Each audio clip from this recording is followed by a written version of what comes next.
You didn't break your streak because you're horny. You broke it because you're weak when you're alone. That's the truth, and you already know it. Your streak feels strong in public, in the gym, around people. But the moment it's dark, quiet, and you're by yourself, you collapse. Not because of lust, because of comfort. You don't lose to desire, you lose to boredom. That's the brutal truth about NoFap streaks. Most of you aren't addicted to porn, you're addicted to escape. You can't sit still without stimulation. Phone, music, scrolling, fantasy, anything but silence. And when silence hits, your brain panics. So it grabs the fastest dopamine available. Porn just happens to be the strongest one. Let's get something straight. A streak is not discipline, it's just time. You can go 14 days, 21 days, 30 days, and still be mentally weak. Because if the only reason you're clean is constant distraction, you didn't build control, you avoided temptation. That's fragile, and fragile men relapse. Here's what nobody tells you.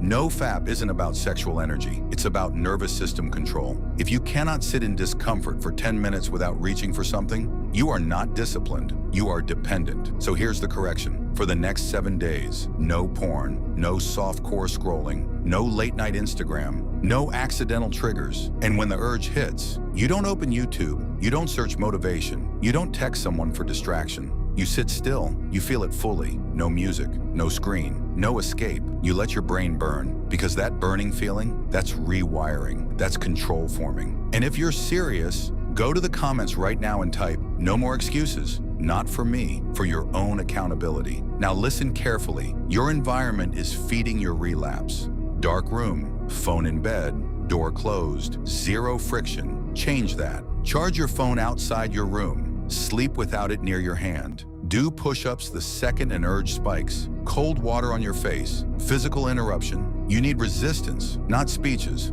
And here's the final truth. If your identity is built around counting days, you will eventually fall. But if your identity becomes, "I don't run from discomfort," then streaks become automatic. Stop obsessing over days. Start building control. Because the real win isn't 30 days clean. It's being able to sit alone in silence with your thoughts and not collapse. That's power. Decide which man you are.